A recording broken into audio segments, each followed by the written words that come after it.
All right, should we get into it? Let's do it. Let's go. Hey, let's do it. Let's go, mate. No, I nearly touched it. Dude, touch it.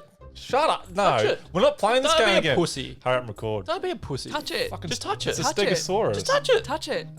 Try not the phone. I'm Just not going touch to it. sweat this time. I'm a Okay. big boy now. I'm Just not touch it. gonna... Can you see that in the camera? Hold it up to your camera, Jord. Yeah, you can. No, yeah, face it back that way. There, but bring it into frame a little bit more. Turn more Come, lean towards me when you do it. Just the complete opposite. Turn it. Look at that, though. Just face it It's not convincing enough. There. Oh, maybe there. a little bit. I don't think they can see what we can see.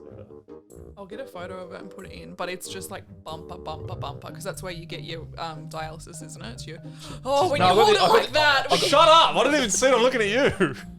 Do you touch it? It's like a snake next to me. I'll touch it. I'm not You touch touching it. That Whereabouts? doesn't make any... Just on top. Why are you patting Yeah, it? crazy, huh? It's not weird though. It's just I nearly threw up. Why does it? It feels like the tiniest little electric current ever. yeah, it's like a little hum. It's just like a vibration. That's all it is. Josh, you can see it like a little heart in his arm that's Yeah, been put in there, pulsing like a heart. That's what they done. What do you? What does that mean? Is it supposed to be that intense? I've never seen it quite so That's wiggly. actually not intense.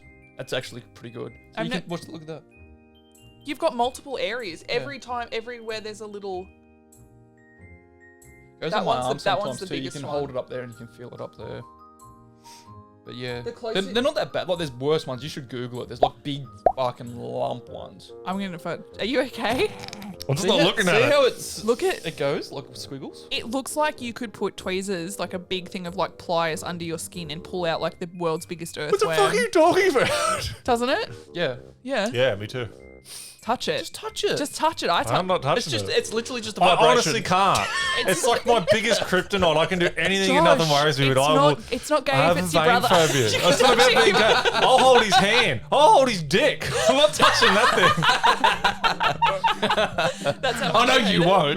Because it throbs as well. Is that when, is that, didn't you pass out last time Nelly, you touched it? I nearly done it then. Yeah. I nearly threw up then. I don't know what it is. It's a vein phobia. I can't even. Is it veins or blood?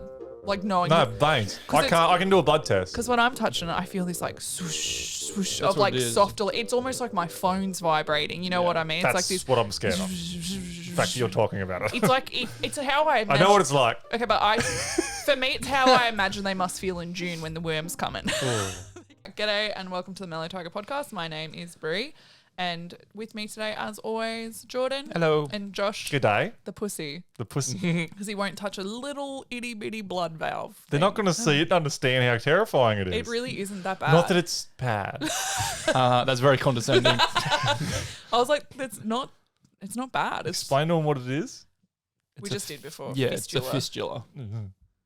which is It's like a blood highway, isn't it? It's a vein and an artery put together. Oh, it's so fucking crazy. They're teaming up for the first time Mad ever. doctors made it. Let's save lives. Let me say that he was they're a bit of a mad scientist. He wanted to put a chicken head on me. What were they? Mickens? Mickens. Mouse chicken. Chicken mouses. Anyway, if you like our content, consider subscribing. It helps us a lot. It is what it is. We're so bad at this. If you Sabat. enjoy what you watch and you would like to see us weekly, although I was so sick, the kids were so sick, literally weeks, I could not even edit. Like I couldn't do anything. I was sick as well. Beck was sick. You were sick. Everyone was sick. I was sick, I reckon, for like a solid 6 weeks. Like it went from being kid sick, next kid sick, me sick, then turning into sinusitis, like extreme. What's sinusitis? It's like when you get an infection in your sinus. Oh, that explains So it. your snot is like literally congealed jelly. Like it doesn't want to Come out. and it's like the pressure and the pain and It's everything. Mufassering your nose line. Dude, I don't go to doctors. I don't like to. I think Didn't want to drop. Someone Oh, give him a okay. nudge. I kind of get it, yeah. But I don't like going to doctors, and I like even when I'm sick with colds or whatever, and when I even get like that, I don't like taking antibiotics, and I was in so much pain. Like I felt like I wanted to start pulling my teeth out. You know, when you get You ever get sinus issues? No. I get sinus issues, but not that bad. Oh, really? Like you don't feel the pressure in like your jaw? No. and I your feel the teeth? pressure in like below my Oh, yeah. eyes. No, mine gets there, but then it moves. Like it felt like if I just pulled a tooth out, it would just help, like relieve the pressure. You can feel it aching in your teeth. It was Yeah, so that's the same bad. thought, yeah. So it was like 6 weeks. I was like, I'm not doing anything. I couldn't even write scripts. I wasn't bothered. But I've got one for you today, Yes. and it's a what I don't know what he would call it. It's the whole episode. You know what I mean? It's an episode. You've we're just not done sharing. No. Yeah, you've just The done an spotlight. episode. It's all this. So the topic being discussed on today's episode is a historical event, and we're reporting on it for educational purposes, as always. Oh, yeah. YouTube. That's our license to say whatever we want. Yes, Fuck mate. yeah. You go wild now. And a content warning. Drop some knowledge. Oh, I think you can say something else. My vision, you know, when you said drop some knowledge, then Yeah. I visualized Josh like stumbling and dropping a bunch of books. Like that's his way of dropping knowledge. It's still not smooth. Like And it books that have the word knowledge on them. So also content warning, there is mention of sexual assault. So today I'll be telling you about the longest and most extensive manhunt in Australian history, one that lasted almost 7 miserable years. And I'm of course talking about the absolutely wild attempt to capture none other than someone I have dubbed the Barrington Butcher, Ned Kelly. Malcolm Naden, Oh, yeah. the Dubbo Deviant. Was it 7 years? Or did we only just recently hear about it on the end of it?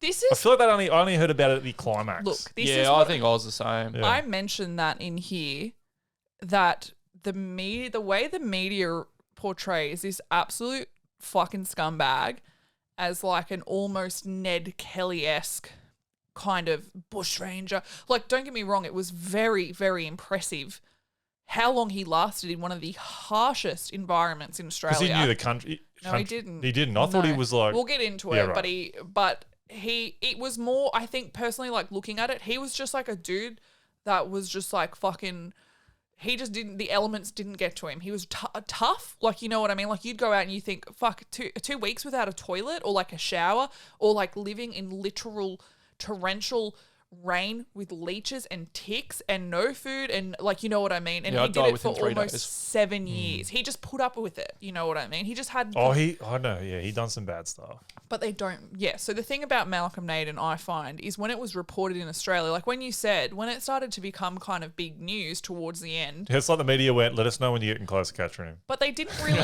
No, we'll start reporting now. But I feel like they didn't really report on the crimes he was accused of committing. Yeah. So everyone was kind of like, oh, the cops are picking on him, leave him alone. Like he's just out there wanting to be Yeah. left alone. And you didn't really hear about why they were going after him. And if you had, you'd be like, nah, fucking Yeah, lock him he was up. the one where you'll tell us all, I'm sure. Yeah. But it's something to do with was it tourists or people who weren't from this country? And he took a car ride out to the. The car right out to where? He was. No, He no, took no. her. There was a girl and a guy, a That's couple. you're thinking of Wolf Creek. No. Oh no, you're thinking of Belangala State Forest. I don't know. We're gonna find out. Ivan I'm Milat. just- You're thinking I of don't know Ivan, what you're thinking He's I about. thinking just of- felt like I had to start talking. You're thinking of Ivan Milat. He was the one. Yeah, that I was was too. picking up, I am thinking of Ivan Milat. Yeah. He was Okay. he was Belangala State Forest. Yeah. I can't fucking say it. Belangalo. It's Belangolo. Belangala. I think No, it is. it's not. It's I You know got it's, no idea. it's northwest of Sydney, that state forest, and he was bad, and his brothers, not all of his brothers, allegedly were. Never mind, but that's a story for another day. Yeah. Malcolm Naden wasn't. Yeah, well, let's get into it. And you obviously, I was going to say, do you remember much about him? But you pretty much have the same recollection I have. Didn't know much about him. People were almost cheering this guy on, who was just lost in the fucking wilderness, just running from cops. Like he was this manhunt. He wasn't like in people's houses or hiding out with relatives or anything. Like he was in the fucking bush, living it rough. And everyone's like, "Oh my god, what a hero! Has Ned Kelly has sticking it to the man," because we all fucking hate the cops. So he was just Yeah. like, "Fuck you!" Like, and everyone kind of supported him because they didn't really were like, "Oh, by the way, you should know he did this." And then I would have been like, "Oh, that's not good." Everyone's just got that. Oh. Literally. So But I don't want to be wrong, so yay! Yeah. the story begins in the rural town of Dubbo in New South Wales, What a Australia. town, Right? Yeah, Like, it's got a zoo. Not much else. Fun fact: that zoo was just gonna be it was the breeding ground for the Sydney Zoo. They're sister zoos. All or the something, animals were aren't just they? breeders out there, and then all of a sudden they're like, "We've got so many animals, let's turn it into a zoo and become a zoo." So Not it's like bad Jurassic idea. Park. Yeah, They it had was. the breeding island and they moved them to the main island. And everything's going swimmingly, which it is now. And then you know what happens? you get Josh sleepwalking in his tent trying to Hitting set the- off the line Oh, alarm. mate, that was so close to hitting that. I wish he did. I wish. Oh yeah. I knew you'd have stuff to say about Dubbo too, and I'm trying to be like nice about it. Like if you live in Dubbo, good for you. I've but travelled. Yeah, I've been to Dubbo. Is Singleton much better? Is it any of them were? It's just That's what- perspective it's of just- the person. Yeah, you know? true, Like, exactly. So It's a shithole. yeah, fucking everywhere. It's everywhere. Don't stop with the traffic. Located roughly 300 kilometres northwest of Sydney on the banks of the Macquarie River, Dubbo has a population of around 43,000 people and is home to a pretty sick open range zoo, Taronga Western Plains Zoo. You mentioned it. So you go there, you can do overnight excursions. It's fucking big. It's like 700 acres or some shit, I think. You can feed a giraffe a carrot. It's pretty cool. Like a vegetable. Hey, shut the fuck up if we want to sponsor. Like a vegetable, the carrot? Yeah. Is that what you mean? Yeah. What other type of carrot? I thought Brie looked at me funny. Oh, As no. in like I was making a sexual remark with I a was giraffe. no. This is your fault. Okay, Don't try and Now deny we it. are. That's fine. I was just saying maybe they could sponsor us if we have nice things to say, but we just talked about how Oh, the much of a zoo. shit- yeah. Oh, yeah. You can feed a rhino a carrot. So apart from the zoo, Dubbo's biggest employer is Fletcher International Exports, which exports lamb and mutton globally. Oh, So it's got obviously that kind of farm town vibe as well outside of the zoo. And then it's also, because of where it is and it's surrounded by so many other farming communities, because it's so far away from other bigger towns, Dubbo's kind of like the hub that you'd go to when you'd go shopping. Like they've got Harvey Norman and JB Hi-Fi. Yeah. They've got all these big retail stores. because when you drive there, you've been there before recently? I've Like- been there to Dubbo once when we were kids, but Yeah. I've driven out near there like... Well, if you go there, it's like nothing. Since from probably even Singleton towards Dubbo, there's nothing Like no that. towns, Yeah, yeah. not like the hub you're talking about with the big W's. Yeah, and they've that. got like corner stores or maybe like an IGA, a little Yeah. IGA here or there. They don't have It's like through yeah, Denman, Marywall, then you got like Dunedoo. electronic stores Yeah. and fashion and that like commerce, that sort of thing. So due to the economical diversity of which Dubbo has to offer, it's a home to a diverse bunch of people. Lots of different people live in there. I will mention now, I'm not mentioning the Indigenous aspect of Malcolm Naden because I don't think it plays a part at all, and I don't feel like I'm like But smart wouldn't it play a enough to part handle as it. in like that's how he survived in the bush long because he had You can Knowledge talk about about how it, to do it. but no, he was mixed blood, but he was raised as, so they talk about it like, fuck it, might as well talk about it. And I'll try my best. I'm really sorry if I offend anyone. I'm not going to say we don't like them. That's just what do you mean? What are you offending? So what I'm trying to say is like, I can only speak on what I've read. Like I don't know the actual authentic experience, but from what I don't know, I'm so like, I don't know. I read something and I'm like, I don't know if that's like an okay thing to say or not. Do you know what I mean? I'm always trying to err on the side of caution, but I read in an article when I was researching this that in Dubbo they had like, because they've got like the indigenous, like quite a big indigenous population. I think something like 40% of the people there were either had some sort of indigenous blood. And there was like this idea that there were like black or white indigenous people, like in terms of like some were like you were saying, like they had mobs, well they all had mobs, but they lived more off the land and were a bit more, I don't know, related to like they're living the way they used to live sort of thing. Which And is then a bit more old school. yeah, and then there were like what Naden was like, and they were like fucking Modern, more like in town doing the. very Yeah. much so, more like working jobs as like shearers or in the abattoirs, like working cutting wood, or like just worked all the time and did all this other stuff, whereas the others would maybe like live off the land more than they would try and go and work. You do you, He's boo, just why, more why? integrated into society than the other ones. Yeah, I feel like he lived a more traditional, like a more traditional like colonizer kind of lifestyle of working your 9 to 5. He never and done doing the that bush shit. stuff where he's like, you know, He understands. liked fishing and Yeah. he liked. I like fishing, but I couldn't Do you know what I survive mean? that. Like, yeah, he did. Everything he did, like that was more of like a pastime than it was like a survival thing, right? Yeah.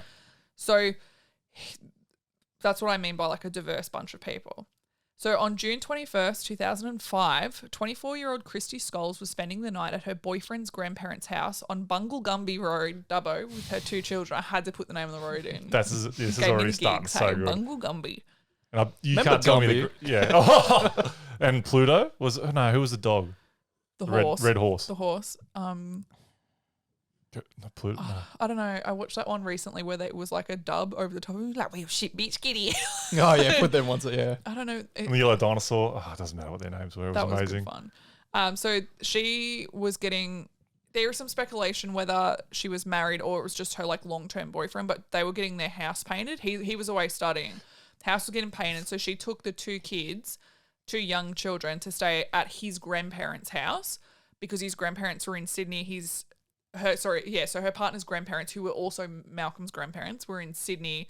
He was getting like open heart surgery, and a lot of the family was there to support him as well. So no one was there. So she's like, I'm going to take the kids. I'm going to stay in. They were like, yeah, go stay there. No one's there. You can hang out there, whatever. She didn't really like being alone in the house. And that night around 9:30 p.m, she'd spoken to a family member on the phone, and she'd told them like kind of how uncomfortable she felt there. Like she just felt uneasy.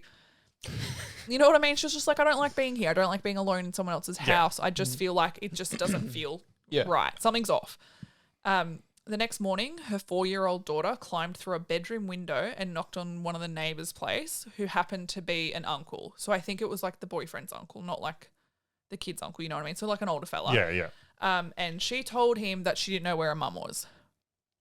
And he was like, what the fuck, righto? So he took her back in, and her brother, the other little kid, was locked inside the room that she climbed out the window from, and it had been locked from the outside. So someone had locked them into this room. Yeah. And he couldn't find Christy. So she's gone. So we're like, where's Christy? Looking around the house or whatever. Down at a local fucking pub, just trying to relax a bit. Well, they found me. Yeah. apparently Let me finish. it wasn't really within, like, it was out of character for her. She would never do that to her kids. Like, she'd never leave her kids there like that. She was a really, really good, loving mum. So that straight away, it wasn't like a case of, oh, maybe she's gone off and done fucking. Well, the door's been locked, so purposely, whether it's her or not, they've locked the door to keep and the kids there. are like hungry and shit. You know what I mean? Yeah. Like, they've been in there a while.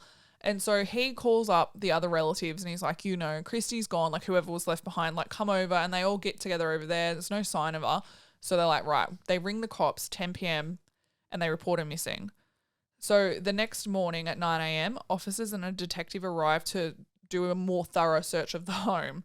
And they find that there are 2 bedrooms, like another 2 bedrooms locked from the outside. And they're like immediately pretty sus. But also if you're the family looking and you come across 2 locked rooms, you'd be like, I'd be Nick Cocky. That's what I'd do. you're right. I'd be kicking it in. That's what I mean. Yeah. They end up forcing their way into one of the bedrooms, and on the floor they find like this pile of like bedding, of blankets and everything, and they pull one of the blankets back and they discover Christy Scholl's dead body. So they've found her. And the initial examination of the crime scene didn't really reveal all that much, as at first the cause of death wasn't obvious. Like it could have been, they're like, is this suicide? Is this misadventure? Like kind of what's happened to her? Yeah. But then it pretty quickly became apparent that she'd been murdered. So there was a large window at the rear of the room, and had been opened, and it showed a considerable amount of wear and tear on the windowsill. So someone's coming that way? But like someone was entering and exiting the window frequently for a long time. Yeah. Like well before the murder and everything. So there was a lot of wear and tear on this windowsill. That's creepy. And so because the bedroom was locked from the outside, whoever had murdered her would have exited through the window as well. And a freshly drawn sketch of a topless woman was found on the wall, and it resembled her, or was supposed to resemble her. So it was obvious that someone had spent a considerable amount of time in the room with Christy after she'd been murdered. So she's already dead, and someone's like hanging out in there. And then probably left and then come back again, and then... Exactly. So geez. investigators... Well, the kids are locked in the next room. Yeah, and we'll go into that. Investigators asked who resided in this bedroom, and they were told it belonged to Christy's partner's cousin, 31-year-old Malcolm Naden. Well, we got him. So Malcolm John Naden was kind of the black sheep of the family. He was known to be a loner, and he either struggled to make friends or he wasn't interested. Why are you looking like that? I'm not a murderer. Oh, no. Well, she got us. Oh, yeah. Gigs up. I'm got plenty of friends, thanks. He struggled to make friends or wasn't interested, and he spent most of his time alone in his bedroom at his grandparents' house, where he'd resided since he was a teenager after his dad had kicked him out for unknown reasons. So I think I just spat on the mic. Can we... No one would have known. No. He just scratch them. There's so much shit on this show that you could let slide. No one I have know, like, any why do clue. you fucking just be quiet? You're too about it? honest. You're like a kid. butterfly. You're like a 4-year-old kid. You're like Judy when we're walking in the store and she'll go, "Oh, mummy, I did a fart," and I'm like, "You could just shut the fuck up about that." Like it doesn't. No Yeah. one would have known if you just be quiet. When we Like, went to Turon, we went to that little Capri shop because we forgot yeah. something. And Beck's walking in, and they must have just cleaned it. And she walked in, she had mud on her shoes, and she was walking around. And she like we're trying to buy her stuff. She's like, "Sorry, walking muddy." And I was just like, "If you didn't say anything, they wouldn't have known it was could have you." been you or the next 20 people. Yeah. They knew it was her. She knew it was her though. She That's the knew it They was difference. come her. to our cabin at 11 o'clock at night. Excuse me, we know. And you did admit it. If you had just admitted it, Now you're gonna die. Like, now we're going to have to Now kill we're gonna you. murder you. so apparently Malcolm's dad was like this really serious and tough guy. Like he was a huge disciplinarian and he was very tough on both Malcolm and his sister growing up. Like he took no nonsense and he was just like, "You're going to fucking do as you're told." He was quite hard on them apparently. But you don't really know. No one knows why he moved in with his, like he was kicked out and he had to move in with his grandparents. But the grandparents are like, they love Malcolm and they ain't saying shit to no one about him. So Malcolm himself had also worked quite a few labour-intensive jobs. He'd been a shearer and also a boner at the local meatworks. He was also big into martial arts and he held a black belt in Taekwondo. A fourth Dan? I don't know what that is. Oh, what? A fourth Dan black belt in Taekwondo. I Some- think is it like some 4 sort of- times over or something? I don't know. I don't know. I didn't care enough to look it up, to be honest. I could have, but I was like, meh. So he had almost a clean record. So almost clean, except for the fact that he was wanted by police for the indecent assault of a minor in 2004. So the year before, this is a really hard story to do because I got all of this information right from a documentary that ran on Crime Channel on Foxtel, right? CI Channel. So you would think everything in there would be accurate and correct, right? It fucking wasn't. They'd blow it up to. They had got like things wrong. Like they had first said that Christy was his cousin, but she's not. She's his cousin's like his cousin's God. wife. You know what I didn't mean? know, Like, yeah. Yeah. and then they reported that it was a 12-year-old girl that he had indecently assaulted. But I'd read elsewhere that there was reports 12 or 15-year-old girl. Either way, it was a child. It was a minor, and they don't really specify what the indecent assault was, but I can only imagine. And that had happened a year prior. So since the indecent assault arrest warrant had been issued, Malcolm had become extremely reclusive. He'd seldom leave his room and his grandparents often left the meals at his bedroom door for him. He sounds like fucking pampered. Yeah, Hey, there's not. Yeah. can you imagine if we did that? If we just went to live at mum and dad's and was like, "Oh, I'm having a hard time. I'm just not leaving." Like, mum would be like, "If you fucking want to eat, you can come out here." Like, I don't know. I think for me, Mum would bring the food. oh, to true. my That door. is true. Yeah. I think she would. I think for you too. She wouldn't let might. me in the front door. She'd be like, "You're not staying here." Yeah, I wouldn't either. No, yeah, you're like fair assessment. No, but could you imagine like I'm getting vibes that maybe they enabled him and his bullshit a little Yeah. bit. They Yeah. just and because you get the idea now, like he never left through his bedroom door. However, he'd been spotted by neighbours coming and going out of his window from time to time. So fucked up. Yeah, you. I see you there. Like a possum going up a drain pipe. But the wear and tear on the windowsill indicated that he was probably using it more than the bedroom door, which is weird, right? So he would, and like, what are you doing? That's why. Why not just? You can be weird and still leave through the bedroom door. Because his parents obviously didn't give a fuck. Like, Doesn't sorry, have his to go grandparents. full No, weird. going through the doors is too normal. You can- I want to be window weird. I'm window climber I'm going weird. to keep up this facade. It was also noted that since the warrant for his arrest had been issued, Malcolm had switched from reading the Bible to reading crime books and survival manuals. Okay. That's actually the sanest thing he's done yet. Well, it kind of gives you an air of premeditation, maybe, of that he might be up to no good, So right? he's abandoned Jesus. From the way they talked about it, he had the hots for a Filipino Christian lady who was really into it, and she was like, "I'm not going to so he look studied sideways." for Yeah, it, so he was yeah. just like, Yeah, God, right? Yeah, he's cool. I feel He's done like- some stuff. I think I know him. Yeah, this doesn't make any sense, but he did it. I feel like cherry picking some shit to make myself to look better to people around me. So yeah, I'm going to read a Bible. Want me to part your waters like Moses? Oh my god, that's what it was for. Yeah. No, he. Let me tell you, when I tell you this guy's got no riz, you're about to find out no riz. That's some Jeebus Riz. He didn't even have regular day riz. He didn't have just talking to a normal person riz. No riz.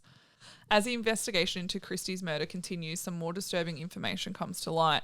One of the detectives realizes the same house where Christie's body was found on Bumblegimby Road was, I have to say it, was also the last known location for Letitia Nolan. Makes it sound like a cartoon murder. It does a little bit. I'm like, the murders are obviously very serious. Oh, very but seriously like on Bubblegimby Road. The bubblegum, Yeah. it's just, it is what it is. So it was also the last known location of Letitia Nolan, Malcolm's cousin, who had gone missing 6 months earlier. So now we've got like an indecent assault of a minor. We've got a dead body in Malcolm's room, and we've got a missing cousin. Fucking cousins everywhere. Well, it's not, Christie's not his cousin, it's his cousin. it's cousin's well, I'm cousin, pretty sure his cousin's parents cousins. on his mum's side, so the grandparents are like maternal grandparents. I'm pretty sure they had 8 kids. A lot of cousins. So those Well, that's kids, a if lot of those kids cousins. have like at least 2 kids each, but I'm pretty sure they had more. That's that's 2 a times lot 8, of cousins. 16 cousins. That's a lot of cousins.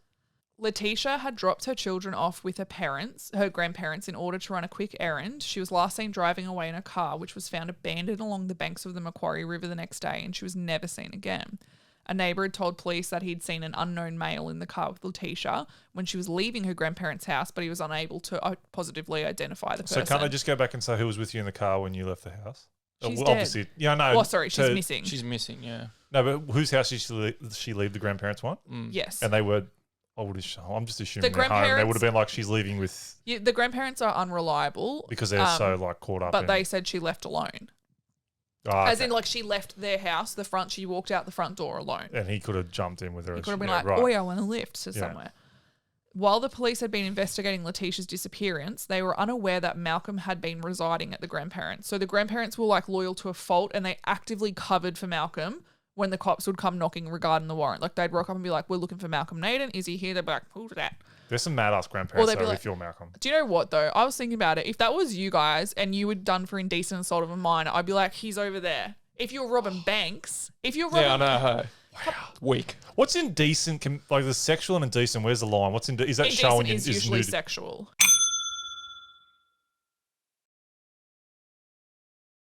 It'd be like flashing or something. Yeah, like flashing's. If you got caught flashing, I'd laugh. But But if it's like, it's indecent- wrong. Don't do it. To a But I'd laugh. child is creepy. Oh, that's pretty weird.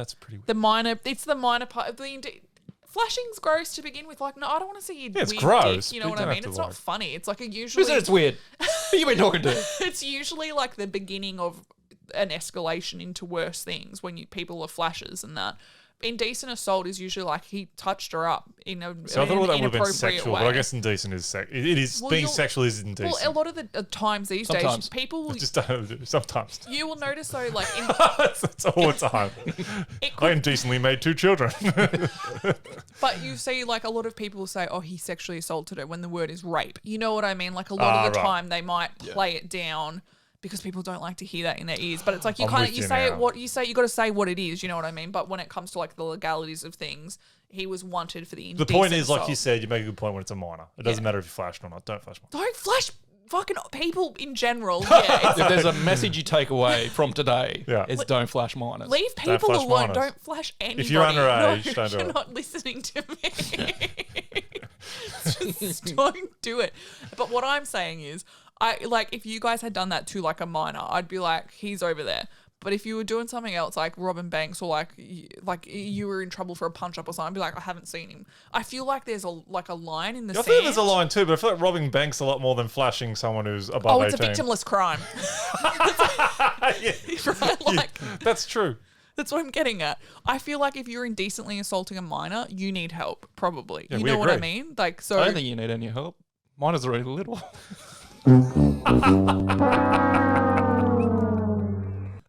Let's move on. do you even feel for you? Like, I gotta take it. What's that one where they're like, someone's getting into a fight with a pregnant lady and he has to step in because it's 3 verse 1?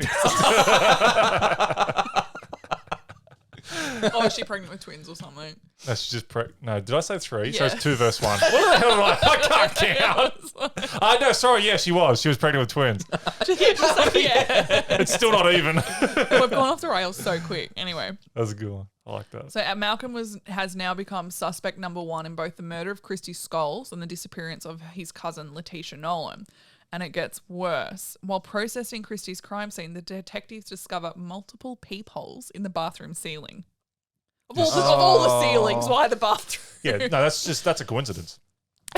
We all got holes in our bathroom ceilings, right? That's just air. That's just ventilation. No, the ventilation is the sound that makes someone like, oh, yeah. Apparently he When you're was showering. he was like poking holes in like the Yeah, he cover was. to the ventilation, and that's how he was That's seeing. fucked. That's so. Wait, no, just wait. So he'd evidently Just been. wait. It just gets worse.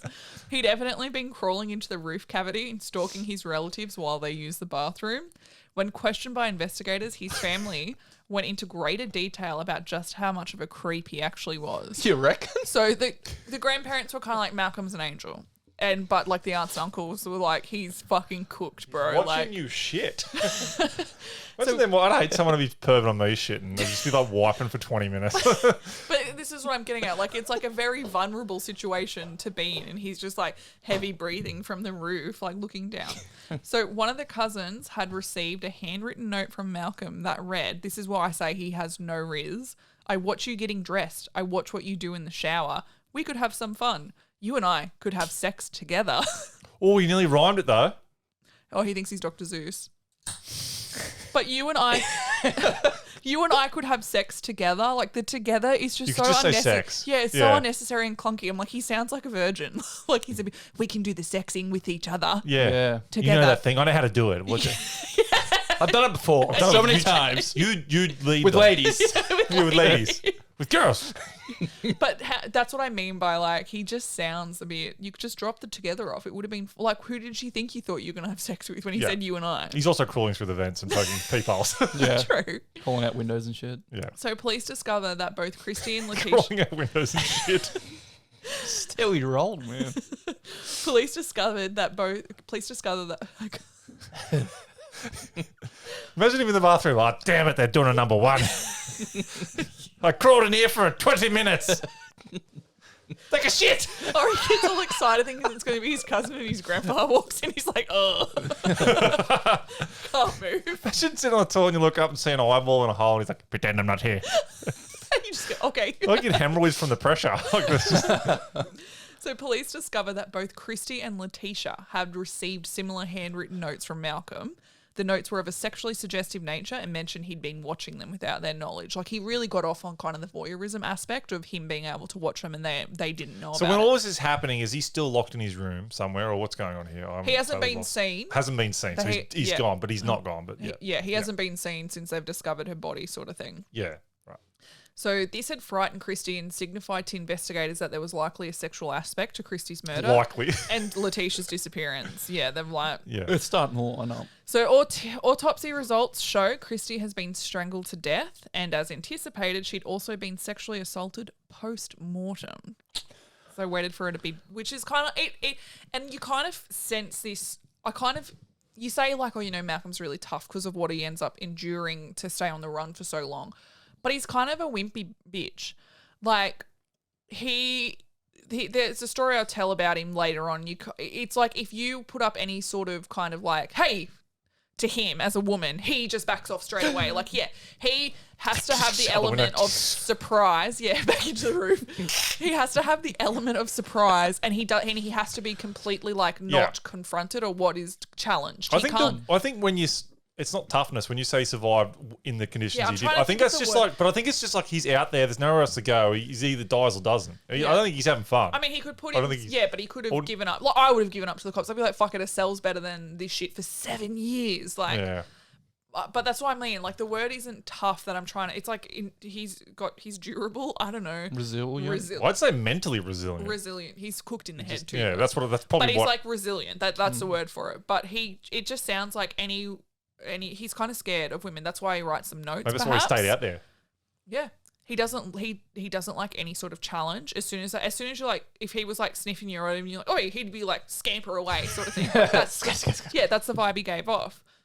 The DNA found on Christy's body pointed straight to Malcolm Naden. So she was wearing a turtleneck sweater at the time, and remember she was strangled. So they took samples, like skin cell samples, off the sweater. That was like the turtleneck part around her neck, and it matched Malcolm's Oh, so he strangled DNA. her through that while it was still on her Yeah, neck. so he was holding her and he strangled her. So they were like, fucking Malcolm did it. We have DNA evidence, right?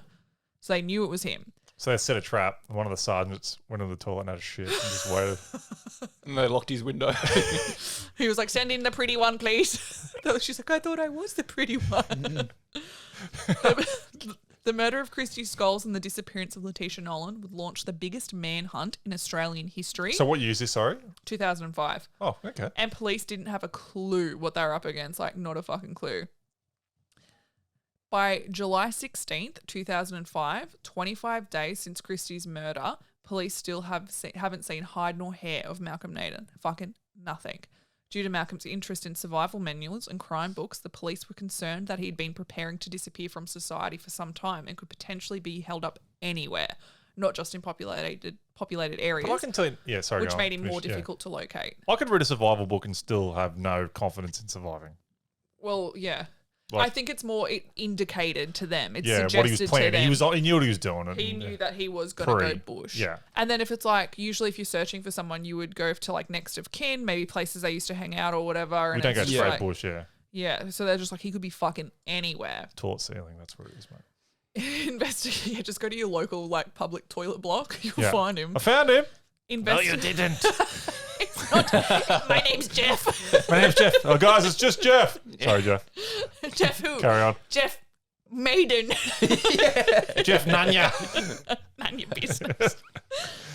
Investigators organised a huge search of Dubbo, concentrating on bushland 100 kilometres either side of the Macquarie River, where Malcolm would often go fishing, and no sign of him was found. After a couple of weeks passed with no progress, detectives decide to appeal for assistance on a national scale, and the Australian media begin reporting on the manhunt. So a multitude of sightings are reported all over Australia, and the detectives have to follow up every single That's lead. like Bigfoot.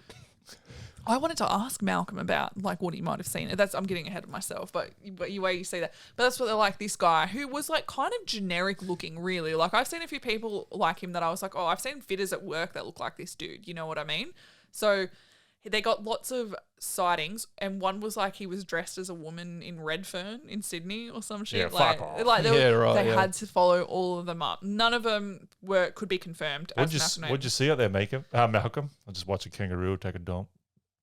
Dingoes taking dumps. Yeah, like nothing cool. You think he'd say something really cool? It's like this one time, this leaf fell from a tree, landed on the ground. I counted. It scared me. To my core. Like, what if we're all leaves and we're just falling? You sound like Shogun when they're like, write a poem about a leafless branch or whatever it is. Or you wouldn't know because you watch Shogun without subtitles. So No, I didn't. I watched the first 2 episodes, and then the third one. And then the third one went subtitleless.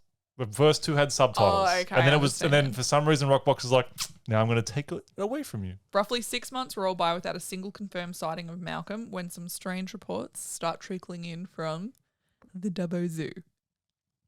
Right? Something's humping our lions. The fucking Dubbo Zoo. Yeah, the lions are scared. Investigators are told that staff have discovered signs that someone has been potentially living within the zoo. Employees often smell toast cooking at like weird and random hours and it's like not in the It's the cabin. fucking sort of thing. monkeys. It's Food smarter from the than you. animals begins disappearing. So someone's taking like buckets of bananas and like Hell yeah. have a good nanny. And dogs were barking at night and alerting staff to movement around the zoo. So, you know, if you hear the dog on the corner start barking and then your dog start barking and then the next, like they're tracking someone walking past sort of thing. So it's that kind of, they're barking around the zoo, tracking the movement of someone walking through the zoo at weird hours. And they were finding butchered kangaroo carcasses around the place. Someone was eating something. Because isn't it at the zoo they just have random kangaroos hanging Yeah, about? you walk past, it's huge. It's just, especially Dubbo, it's like Yeah. a pen full of so many kangaroos. You and enter it's and like, then you're in the pen. you just walk past it. It's the most It's a one-way depressing- gate it's- into the zoo. Oh, yeah. Oh, it's depressing. So many of them. But yeah, so someone was boning kangaroos and eating them. And then a clean... Fuck, this guy is fucked up. How many worms would he have? I don't know. Kangaroos are wormy animals. Like I'm to boning them, I the don't know. point, like if it was like an apocalypse style situation, I'd be hesitant to be eating the kangaroos because they're full of parasites. Their meat is if they're not farmed correctly Yeah, or processed correctly. we can't talk about that, can we? You fucking doing it again. He's like, we can't talk about that, can we? Remember that time? So a cleaner reported to detectives that she'd disturbed a very smelly and dishevelled male going through clothing in the laundry room. The man just chucked a towel in her wash basket that she was holding and like dipped out of there. So he was just like, keeps casual. He was like, oh, Reagan.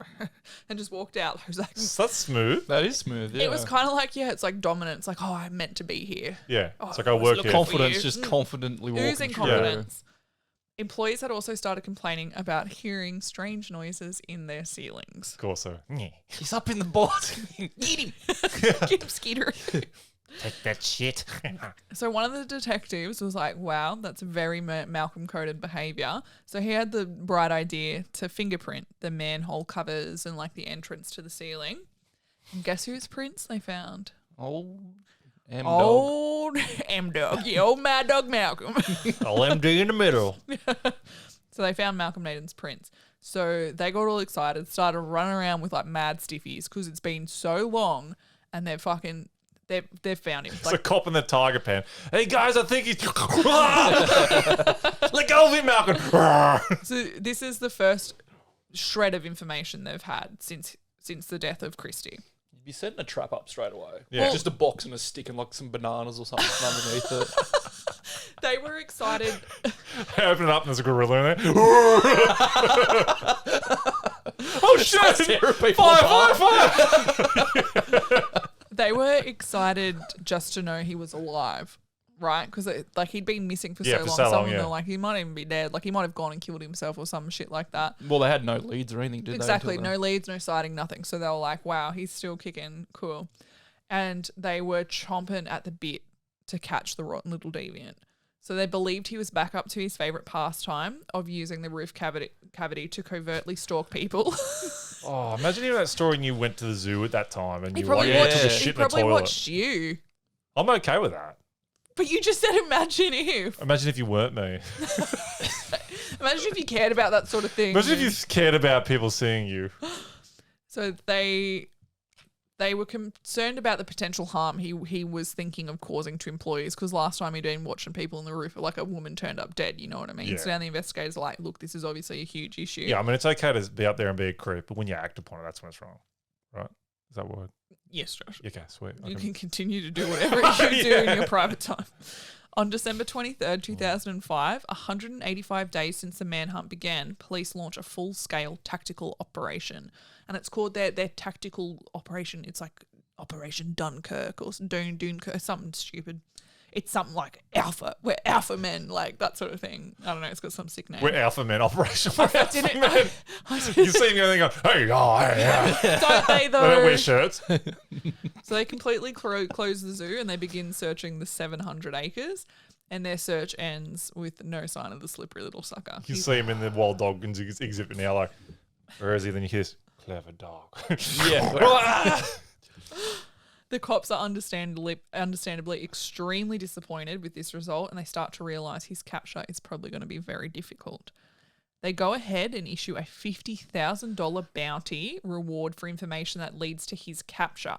And this is significant as it's the first time in over 100 years a bounty has been issued for the capture of a person. And $50,000 just for information that leads to it. So that's pretty crazy. Well, it says leads to Malcolm's apprehension. Yeah, that'd be So something is like that would okay. be something like I've seen him enter this motel or this way, True, and they yeah. find him. They go, listen, The last time they'd had a bounty on someone's head in Australia was Ned Kelly. really? Apparently, I couldn't find sources to dispute that when I read it, but I also could not find sources to confirm. That's just lazy cop work, isn't it? I'll pay someone else to do it for me. Yeah, it is. Oh, but don't you worry, they're already racking up the fucking bill trying to find him. They'd have a loophole too to get out of paying Yeah. that 50 grand. Oh, the maid and the cleaner, and I'd also send him. So we have to split your 50. I'd be like, run, Malcolm.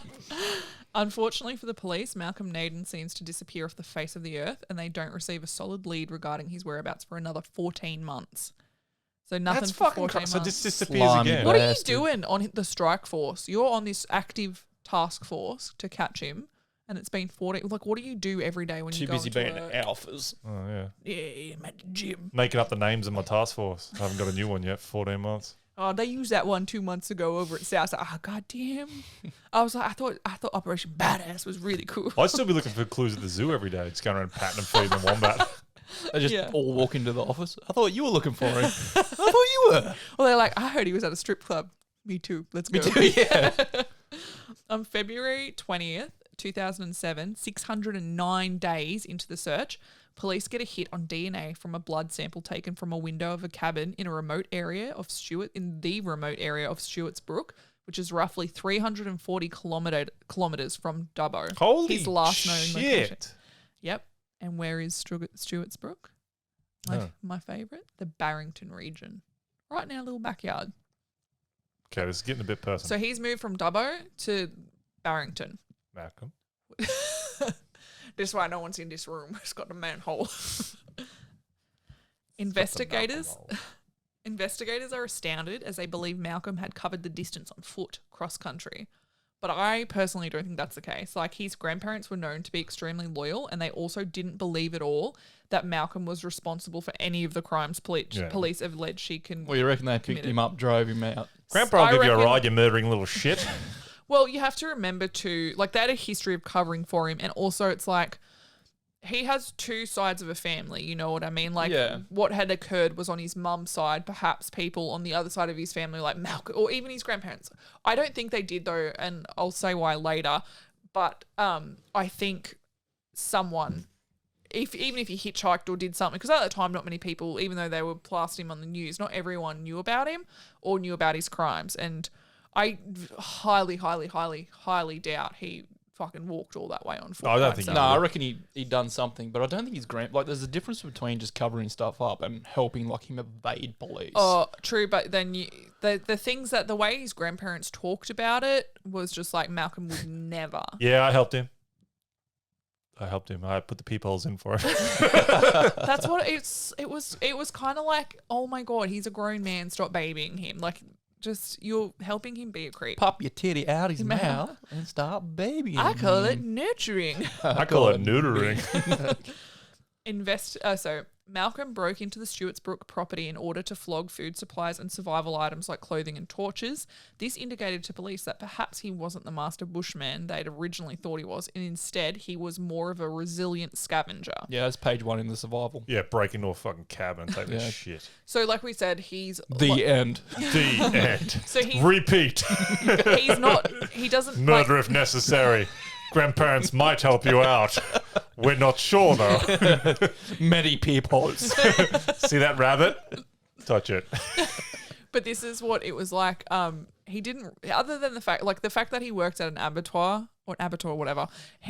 Abattoir. The meatworks. So he worked at the meatworks as a boner, so he had some skill there. God, stop saying that. That's what he was. He'd been a shearer. Who's a big old hard dick. So he knew how to handle animals. Yes, he did. Yeah. With that big old... And he liked... I fucking lost me train of thought now. No, he liked to fish as well. So he had kind of just shit you know how to do when you get raised rurally. Like, fishing, do all that sort of shit. So he wasn't... And at first they're like, Malcolm Naden is a master bushman. He will karate with the wind or some shit. Like, they thought he was some epic... Chuck Norris. Kind of like setting fucking... What are those little traps for rabbits? And like, he knew, but he wasn't. Once you lose him in the bushes, you'll never get him. Yeah, he was like... He's just holding me on the tree just off the road. I don't even bother chasing boys. Yeah. Oh, thank God. He was like Predator in the jungle sort of thing. Like, they had these high hopes, but legit all he was like, I'm going to steal some cans of food. Yeah. And I'm just really resilient and can hang out in this terrible climate. So the Barrington area, it's worth mentioning, is just like... It covers a huge amount of acres and most of it's national park. And it is so thick and wild that they say that there are places there where some people have never even set foot. Like, it's just insane. The only the only light aircraft Cessna outside of the war that had disappeared in Australia is located in Barrington Tops. They've never found. It's the only plane they've never found. Barrington Tops, right? And it's potentially full of... It's not full of gold. Dad was just... gold. That's why he's there. That's why he's there. I found the jackpot. No. Stop looking at me, kangaroo. But we were talking about it in the episode on ancient histories where it was the Gondwan forest. You know the one I was talking about? That it was part of like Patagonia or whatever back in the day. Oh, yes, yeah. It's similar to the one overseas. The Amazon. Gondwan. Yeah, it's like part of that chain when the earth broke up or whatever. So it's like the Amazon forest, really. Just let's call it the Amazon. It's just fucking. We've got the Amazon just there. It's super Big old remote. It's fucking super anacondas. isolated. There's no people there, and it is like fucking rainforest and bushland and ticks and leeches and just. We remember yeah. we used that time we went there when we first sort of got together, and she had a leech, got a leech on, and and Dad burned it off with a cigarette lighter. That was fun. What? And she's still here all those years. No, but I mean, how later. cool is that? Like, you think about leeches and you watch it on movies, that next minute we're all full leeches, or B's got it, and Dad's like, I got it for you. Her ex-boyfriends must have treated her awfully. She was like, "This is fine. I can hang around for this. Like, I'll stay." It's just a leech. It's not like you're Dad's hitting like, me. Come here, love. Give me your foot. Like, I've got a cigarette lighter. What are you going to do with that lighter? Sorry, just a normal reaction. Oh, you burned the leech. Oh, Oh, okay. not my eyeballs. There was also like a lot of kind of seasonal cabins is what they called them. Like people owned land up there as well, and they would build like little dumpy huts, like kind of shower style shit. Like, where to shit And on they them. would come up every like, I don't know, 3 to 6 months or something like that. And that's where they'd go camping or like pigging or hunt. Like, you know what I mean? Yeah. So people didn't use it often, but they were kind of stocked for when they'd come up. And that's where Malcolm kind of You're not survived. finding Malcolm in there. If he doesn't want to come out and he can live in there, you're not finding him in there. he would be in the roof. He'd be in the roof. They don't- 'Cause but- we're looking in the forest, not in the shitter. They don't have cavities in those roofs. I'm pretty sure it's just like a piece of tin laying up against a tree for half of them. Like they're so crude, sort of thing. There's a cardboard box up on top of the outdoor toilet. It's moving. He's so deprived of roofs. The break and enter was also quite significant for detectives as it gave them their first signature modus operandi for how Malcolm would continue to operate. So he's obviously surviving by stealing these food supplies and like torches and guns and shit or whatever he's taking. And then if they figure if they follow the reports of break-ins, they can keep an idea of where he is. Track his pattern kind of thing. Exactly. Which is kind of hard, though, if he's gone 300 and something kilometres from Dubbo. Exactly. But like what we talked about before as well, these are seasonal cabins, so you might not have even known you've been broken into for 4 For months. ages, For yeah. ages Yeah, until yeah. you go back there. Oh, shit, 200 gates. Fuck that now. The police raised Malcolm's bounty to $100,000, and once again the manhunt stalls until another encounter occurs at the Misty Mountain Health Retreat on October 14th, 2008. So the first crime, like Christie's dead body was found in 2005. Yeah, So so 3 we're 3 years years down later. the track. And we're at October, that was found in June 2005, and now it's October 2008. So just over 3 years, Jesus Christ. And how many encounters have they had with him? Like Zoo, that one. Yeah. So when he broke in through the window, that's how he left blood behind, and that's how they were able to get his DNA. Almost 2 years had passed since the Stewart's Brook break-in when detectives received a disturbing report from 23-year-old Geraldine Pickering, a caretaker at the retreat, who lived alone there during the off-season. So there's no one there. It's just her. She's like the caretaker. She's just keeping an eye on the place and looking after it. That'd be creepy. Well, the retreat was very remote, covering 1,200 acres of virtually untouched bushland, and Geraldine was living there in complete isolation. Yeah, that's messed up. Oh, so she thought. The first incident occurred when she was walking between Having a buildings. shit. Sorry, I gotta stop doing that. But that's where he is. You know what? Like, it fits. So she was walking between buildings at the retreat, and she kind of goes around the corner of one, and she stumbles across this man dressed in all camouflage and wearing like some sort of balaclava over his face. Oh, ghillie suit. Maybe. And she calls out to him, like, she's like, "Hey, what are you doing?" And he fucking books it. A woman! He's like, How that's did you see me? I've got no riz! But this is what I mean by like, as soon as someone's like, "Oi," he's just like scampers. He's like, "No, I'm not dealing with it." So he fucking runs off. And this is a bit, this is Malcolm Naden. Like, this man will later be positively identified as Malcolm Naden. And for whatever reason, Geraldine decides to ignore the encounter and just goes about Oh, yeah. her day and her business. Because you're in the middle of the woods. and a fucking dude's there's like no- peeking yeah. in windows and you've caught him and you're like, "Oi." He doesn't just go, "Oh, sorry, ma'am, I was out here just mucking around. I found this place. It's no need to worry." It's Yeah. She gave me kind of like Well, it's like the retreat is for like people that do like meditation and like hippy dippy shit. So man. Yeah, Hey, man. she kind of gave me like a bit like not woo woo vibes, but a bit like, oh, you know, we're all God's creatures. So I think Except that thing.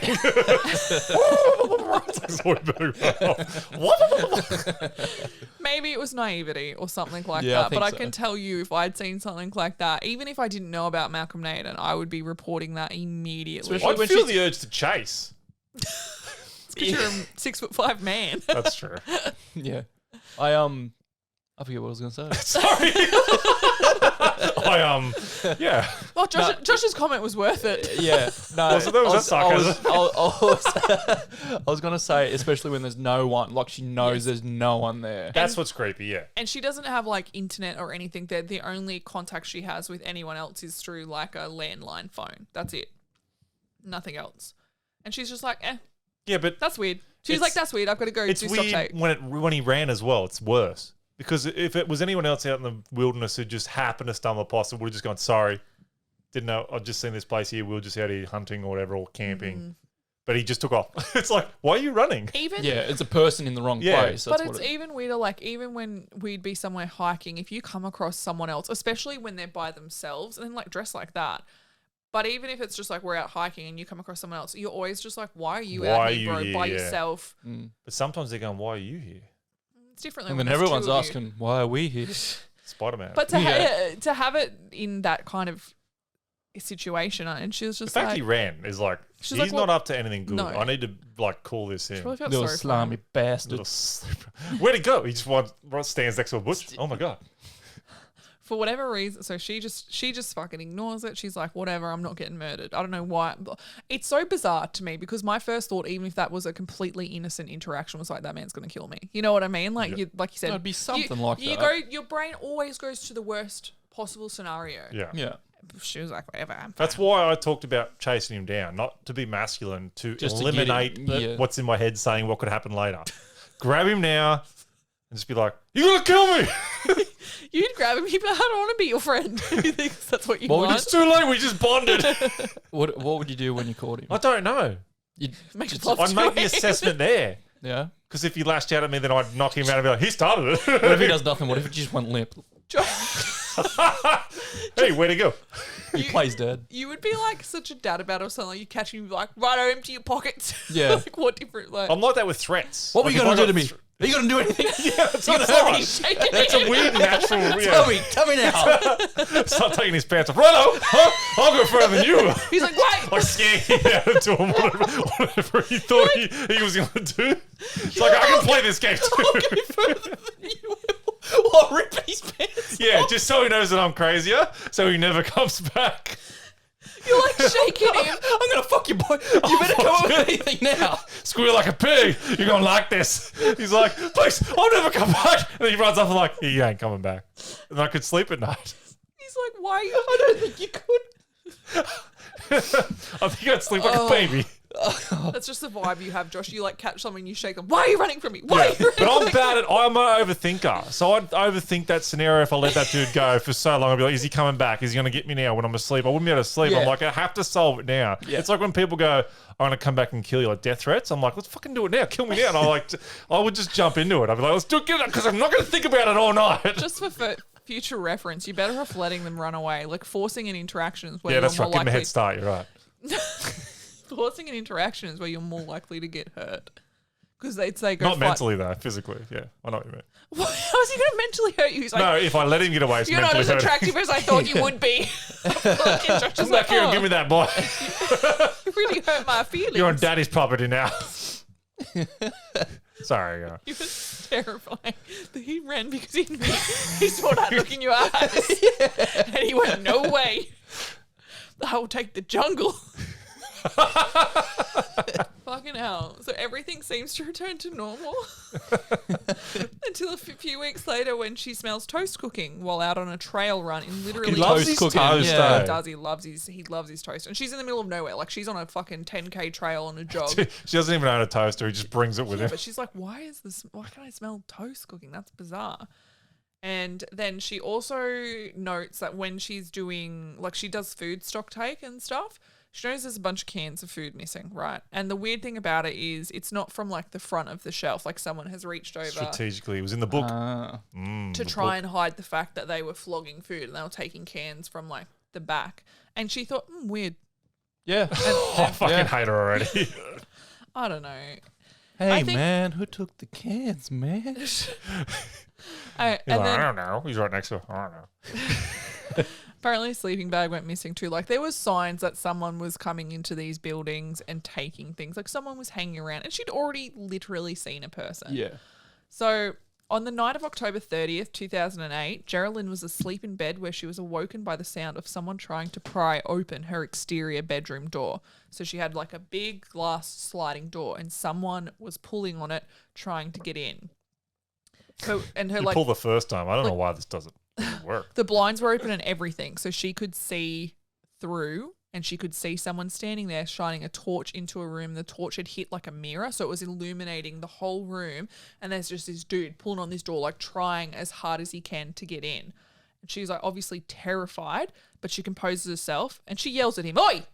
And he fucking scatters. Oh. Scampers. Just gone. Again, this is what I mean. Like he's a bit of a bitch when it comes to you put up any sign of challenge and he's out of there. He don't want to smoke. Like he's gone.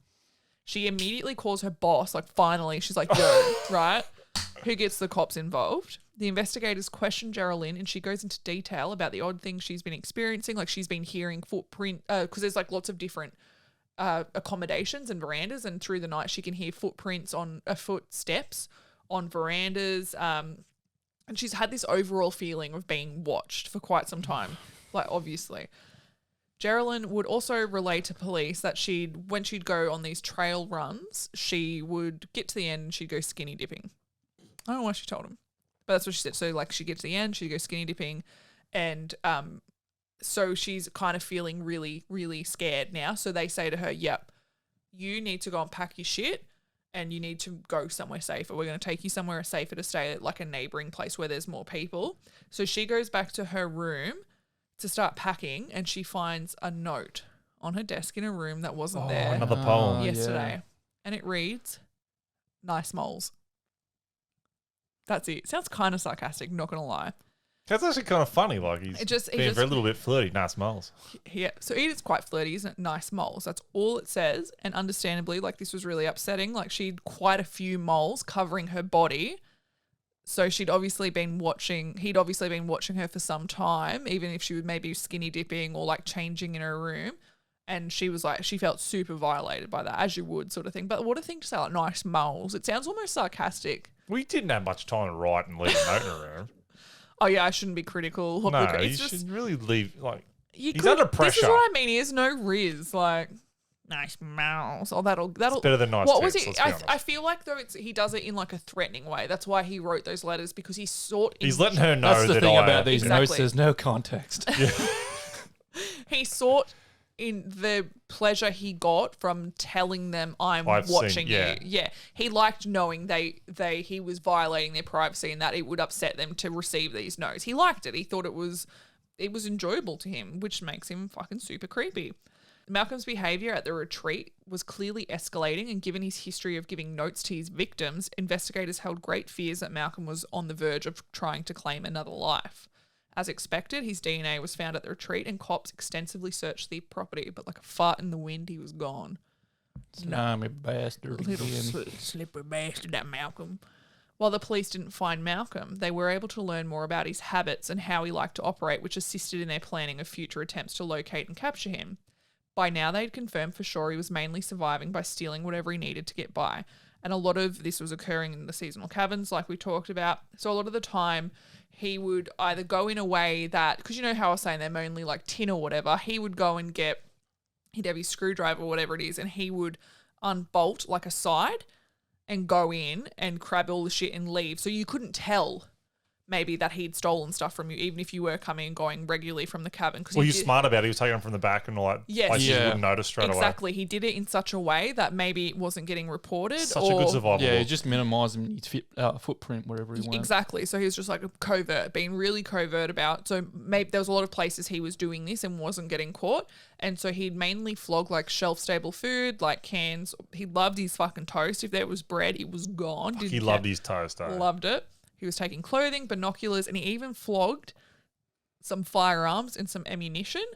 But the thing about that was as well, like if you think about it, a lot of the people in those seasonal cabins, if they're leaving guns there, like they're probably not registered, right? Because to be registered, you have to have your gun case, cabinet and everything to do that. So people probably aren't reporting if No, he you wouldn't has have been. the No. weapons. So You didn't the take my police, bazooka. the police are now unsure how many weapons he might actually have on him, because you're not Yeah. going to tell him if you've got like an unregistered firearm. Just dual wielding 308s. Sticky Well, tape to his you'd only arms. have as many as you could really carry. Yeah, it's kind of like a video game. Hey, like nowadays when they're like, your That's bag what's is full. You can't. Yeah, and I'm like, bro. His bag was full Yeah. 400 items ago. He continues his pattern of robbing remote houses across the region until on November 26, 2011, police received multiple reports of break-ins near the small town of Nowendock. At this point, it's been 2,349 days Holy since the manhunt for Malcolm began, and detectives feel like they're closing in. Like they're like, we're getting so close. At this time, the general public in the area were aware of Malcolm's presence, and they knew he was rolling around somewhere nearby. So they had an idea he was hanging out there somewhere. So they were aware that he was hanging out there somewhere. So now the cops were kind of getting the reports a lot quicker, because he was at a place where the cabins weren't seasonal as well, and people keeping an eye out for stuff and making sure, like checking on cabins and everything. So they were getting the reports really quick. So at 9 o'clock, it might be reported that Malcolm's there, and they're there the next morning, sort of thing. Like they're getting pretty close to him as opposed to what they were The having. response is a lot quicker too. Exactly. So the choppers were sent out overhead, and tactical officers were sent into the bush southeast of Nowendock, where they try to find Malcolm's camp. Have a rough idea of where they think he is. He hit this place. He could only be so far. Yeah, he's not going far. Yeah. Let's go out and have a look. So these guys are moving quietly through the bush, and they're finding a ton of solid evidence that Malcolm is probably close by. They're finding stuff like cans of bug spray, plastic containers, discarded food wrappers, signs that there'd been like fires, tarps, that sort of thing. And it was giving investigators a strong indication that they were on his tail. So while these guys were doing their thing and tracking Malcolm back in Dubbo, a key piece of evidence in Letitia Nolan's disappearance comes to the surface, quite literally. Letitia's wallet is found by a fisherman along the banks of the Macquarie River, about 5 to 10 kilometres north of Dubbo. And it's been how long since she disappeared, right? So many years. And they believe that there had been two major flooding events since her disappearance, and they believed that flooding events had what kind of unearthed something from a riverbank and washed it down the stream, and that's why they'd found it. This was a reminder that the family of Nolan was still suffering greatly without the knowledge of her whereabouts, and whenever the cops got close to capturing Malcolm, they'd get their hopes up because they were desperate to find out what happened to Letitia, especially her young children. So she had 4 kids, and at times their kids thought that she'd abandoned them. I think most of the family were like praying she was still alive and Malcolm had nothing to do with it, but they were also pretty sure he'd killed her. Yeah. But they just wanted to know. They wanted to know, is she dead? Is she alive? The fact they found a wallet now, though. The kids, it was so in sad. the river. Yeah, and the kids, it was so sad. Apparently they put up the kids went to live with the mother, like the grandmother, and not now, I meant like her mother. Yeah. And they put up like a photo of her, and the kids would go and get money and put it by the photo, or like try and put it in the frames because they wanted to buy their mummy back. They wanted her to come home. Okay, let's not talk about that. 'Cause Yeah. Josh will tear up. nah. They need so the family needed answers really bad, and the cops are feeling the pressure from that as well. And on December 6, 2011, a 3-man tactical team were navigating through harsh bushland looking for Malcolm. It was considered a high-risk operation as they were fairly certain Malcolm had access to at least one stolen firearm. So they knew about one that he had. So it's not like they're going to rush in and catch this guy out in the bushes. They're like, you got to take it a bit cautious because he has got, And they can't see shit. You can't He'd see... hear them coming before though. 100%. And you can't see more than like 10 meters in front of you if you're lucky. And you're watching out for snakes and fucking everything. Yeah. Like it was horrible, which you can imagine. But like, and why did they not catch him? Because he was like living out there, right? Like they would stop their shift and they'd go back to Gloucester and they would go check into their fucking Airbnb or their hotel room. Beers, You know what? watch the footy's probably on. But exactly, like he's out there 24/7. He's just constantly moving. Yeah, that's him. That's his. Exactly. That's So he's always gonna. Whilst he's facing the same challenges they are, he has so many advantages. Yeah. Meanwhile, they're scrolling through TikTok while trying to look through the shrubs. Hey, there he is. We don't have time. They're on Tinder. We're off the clock. We're off the clock. Sorry, my shift ended 4 minutes ago. If you're gonna do the overtime, I'm not paying you. I'm not paying you overtime. Who wants to do overtime? No. He's like right there at the He's wall. right, yeah. He's right there. He's in a corner back. He won't pay me. Tomorrow. My wife, be here, same place, same time. Actually, not the same time. No, that doesn't work for me. I've got an appointment tomorrow. The assumptions about the stolen firearms were confirmed when the dog handler locates a PVC pipe, which is hiding 2 .22 rifles along with a shotgun and their corresponding ammo. Yeah, right. So there's ammo for 2 rifles. a little and a weapon shotgun. stash. Yeah. It becomes apparent to the investigators that Malcolm appears to be readying himself for some sort of confrontation with the tactical unit that is hunting for him, and they get a bit worried about what they might be walking into. Naturally, they're like, yo. Surely it's not that bad. Well, it's like he's far, like I was just talking about, he's far more familiar with the terrain That's they're true, in. Like these guys are like fucking from Sydney. Like you don't even know if they've been in the But he bush wouldn't before. know a whole SWAT TAC team's coming. Sure. Or he probably he prepares knows for that. it. He knows they're after him, and he's moved. Like they're on his tail. They've come across his camp and everything, and then he's just moving. They're following him, basically running through the bush, sort of thing. So early the next day, on December 7th, 2008, their greatest fears are realised when, upon discovering a makeshift campsite, a gunshot rings out through the cool morning air. Clayton. I sent Beck something the other day about Tarzan. I can't remember what it was, but it was just like, do you think he was a virgin when he met Jane, or do you think he was clapping the ass cheeks of the gorillas? You can't tell me he wasn't. I was just like, Disney to Bex. I know she likes Disney. That would have ruined her Disney experience. I don't think she's ever seen Beck was Tarzan. like, she Yeah, I know. Oh, really? She don't replied. think so. She replied to me. I've literally never thought about it. I was like, you're I welcome. haven't either, and now I am. He was like, you're welcome. Now you are. One of the tactical officers' right shoulder is pierced by a bullet, and he immediately drops to the ground. His name's Brad. Stay down. I'm dead. He's killed me. I'm dead. Bradley, no! And it's a terrifying situation to be in due to the low visibility and the way the sound bounces around the area. It's virtually impossible for the other members to kind of figure out Where it's coming from. Yeah. They can't triangulate. And I'm feeling real Saving Private Ryan Vin Diesel right now. I haven't seen that in He's on the years. ground before we heard the shot. Oh, yeah, I get it. That was the bell tower dude. Give this right? letter. Brad's like, give this letter to my wife. Nah, man, you got to give it to her yourself. Well, Yeah. the other tactical unit dudes, they start yelling out to Malcolm, like, bro, it's the police. Cut that shit out. Where the cops? Cut that shit out. Like he didn't already know. Oh, that, I'm sorry. Something like that. They were like, it's the police. I'm sorry. I thought you were a civilian.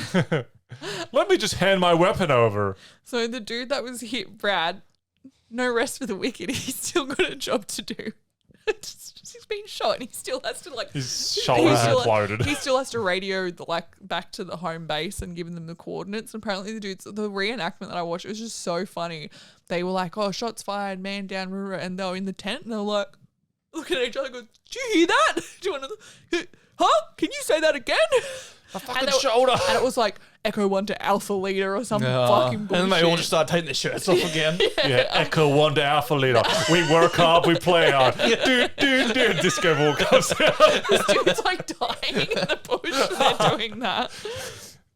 Yeah, we have like a real high respect for the cops, obviously. So he calls out, like, we need help, blah, blah, blah, blah.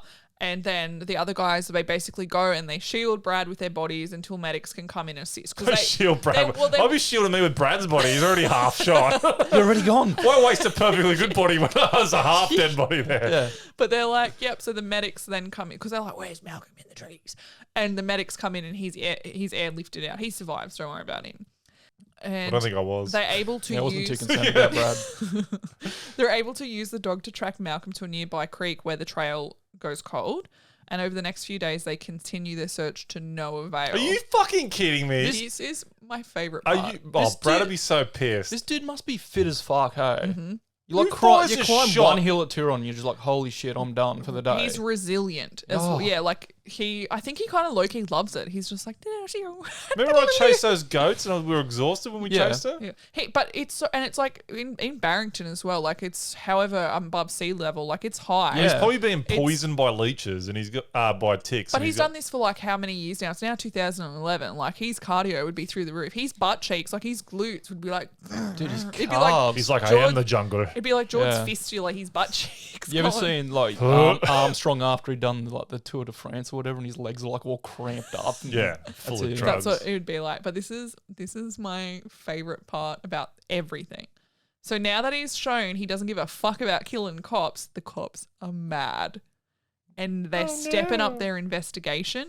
Nobody shoots a brother in blue and gets away with it. They're quite literally gunning for him now. His ass is grass. So they're going from shirts off to shirts and pants off. So the New South Wales Police Commissioner at the time, Andrew Scapone, Burn the forest. he literally said, you're not far off. He literally said when this man decided he was going to shoot and try and kill a police officer, all bets were off. So right then we recommitted to an operation that would see no end until this man was in custody. And I mean, he's wanted in connection to the murder of one woman, the disappearance of a suspected murder of another, who were family members, and also the indecent assault of a little girl. But now... Don't worry about that. Now you're fucking gonna cop it, man. I love it now. It's with no end. But before I was like, oh man, if you voted for a little bit long, we'd probably let him get away. Yeah, like, shouldn't he have given the same... They should have given him Led the with same this. They should have energy led to with this. begin with. It's What- not. They're not going to change a thing except for what he just said. This is what I don't understand. Like, what are they doing now that they weren't doing before? Like, I'd say why napalm. now? Why now do they give a fuck? It's like, oh, you don't come for... Like, he's literally been murdering people. Touched a minor, killed a girl, and raped her body. Well, it was after she died. But Necrophilia, it doesn't yeah. matter. Same thing. It and is. then all these other things. Then it's like, Yeah, but god damn it, they shot Brad in the shoulder. Brad, are you okay? Yeah, man, I'm fine. It just It's sort of just a grazed the graze. bone. No, it didn't. It doesn't matter. It's the principle. It is, but it is. It's the principle of it. It's just like they literally said this chief committee was like, now it's personal. And it's like you listen to it and you're like, can you hear yourselves? Like, do you know how fucked you sound? Like now you give a shit because, oh, I'm a police officer and if someone shoots at me. And like, I get it. Like it goes to show like that he is a really bad person in terms of like most people wouldn't have the balls to shoot at a cop. I Because think it's more because if you're a cop and someone shoots a cop, you get a bit scared yourself. It's a fear thing. so It's they like wanna- if you can shoot a cop, you'll shoot me. Like, But that's what the issue Yeah. is, isn't it? The cops only care when they're fucking threatened, not when people of the community, which is their job to protect, get. You know what I mean? I think it's a human emotion. I think it's just like if you are man enough to shoot a cop, you're a scary person. I know what you're saying, but I can't believe. I know what you're saying. But I I agree. can't believe that they were I'm like. trying to play devil's advocate. No, I get it, but I can't believe yeah. they were so open about it. Like, I can't believe the New South Wales commissioner was just like, now that he's done this, But then he's like, well, step it up. It's like, how about step it up before? But they're not Recommitted. going to change a thing. They're just going to do the same thing they were Sounds like doing. they were heading for divorce or separation. They Yeah. decided, oh, let's give this relationship a go, a Yeah. cracking hot chance. He had a chance of getting away until he shot Barry. Oh, Brad, whatever. I But don't know. so the scale of the manhunt has now been escalated. They know Malcolm is armed and willing to kill, and that it's going to kill cops, let's say, and it's going to be an enormous task to capture him because he's like fucking slippery Pete, mate. He's out of there. I can't believe they didn't get him then and there. Yeah. No, they had their chance. Pissed me off. They up the reward to $250,000, and they've already spent over $3 million on this operation so far. Which, when you think about it, over that period of time, doesn't seem like that much money, considering they were like tactical helicopters, like there was all these fucking operations and teams and all of like how much it would have cost just for accommodation to be there. Because half these detectives are from Dubbo, I'm fairly certain, or Yeah. shipped in from Sydney, you know what I mean? They don't just have the bumpkins from the town running the show. Which they Like, probably should. probably had a better chance, hey? So now Dock is overrun with heavily armed specialist officers and the search area is expanded. He's Yeah. just going to take off now. No, they're going to get him now. We've got you now. Got She's big- setting us up. We got They're not s- getting him. with the big Special, guns. Yeah. special forces. Yeah. We put the paintball guns away. Yeah. Fucking Andrew Tate's here now. He's going to get it. Well, he's The- fucked now. The number one alpha dog is on the scene and he can karate chop like no one else. So Malcolm Naden better go. This is like Malcolm Naden, when you think about it though, he would make a better like alpha leader than half the dudes you watch on fucking YouTube in their tight Can't jeans. say that he shot Brad. The cops come to my house Yeah. again. It's the second time this month. Excuse me, man. Good Lord. So It's Brad. I'm still in a sling. Apology. the area they were searching literally covered tens of thousands of kilometres in some of the harshest terrain and climate in Australia. The weather was dog shit. It was constantly raining. Rivers and creeks were flooding. They had to literally carry police dogs above their heads to get them across rivers. Like But it the doesn't river was, matter because up they to shot their Brad. chest. 100%. There's a poster in the car. They shot Brad, not the kitty fiddler. This is what they used to be like. Yeah, they would have seen that river and be like, oh, it looks a bit wet. And now they're just like, get in, Sam. Let's do it Yeah. for Brad. And he's Our like, police "Yeah." forces are now getting wet. Yeah. The dog's like, I hate my life. Yeah. Getting carried across the river. Like they're holding their rifles up. And I'm not kidding when I say some of the land they were traversing was so isolated, the officers may have been the first people ever to have set foot there. Like that's what they say. They're like, it's so bad that even like Indigenous Australians back in the day, it's so thick. Like I they would wouldn't have fucking go in there. Yeah, they had no need to go in there. They didn't want to. It was difficult, and it was like insanely difficult, miserable, and time consuming. The Indigenous people are like, I can guarantee you he didn't go that way. We're just going to have a look-see. Okay. I'm just going to have a little bit of peekaboo. The dog's like, get on my shoulders there, boy. While you could say, like we talked about before, that Malcolm was facing the same environmental issues as the police force that were hunting him was, he did have the advantage of being able to move independently. Like he wasn't. But they being, had the gear. Yeah, but he wasn't being told, "Oh, slow down, regroup here, Yeah, come check back that, here." Some check dude, that rock, check that cave, yeah, crevice. and like you said before, Carry a dog on your shoulders. there wasn't any he didn't have to worry too much about, like he was like, they're probably going to capture me alive or kill me. Yeah. Whereas the cops were like, he's shot and tried to kill a police officer. We have to be very careful. So they were going a lot slower. They weren't as You hasty. can't move so quick. You can't just run off and chase him. Exactly. Because like what they could be running into anything. Yeah. Or you could run past him as well. Fucking real. So with the ramp up of the police presence, so came the increase in media coverage, and some of the shit reported almost made Malcolm out to be some more of a mad dog than dog shit. Some news outlets likened him to the famous Australian they'd love that icon, shit. bushranger Ned Kelly. Yeah.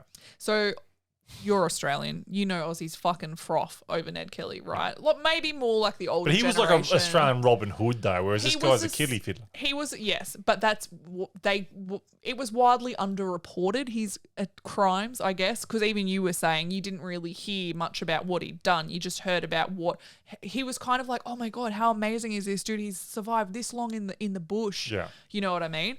So He wrote mad poetry. due to our convict background, we naturally despise authority, right? That's like an Australian thing. You just fucking hate cops for the most part. And Honestly, I thought Brad had it coming.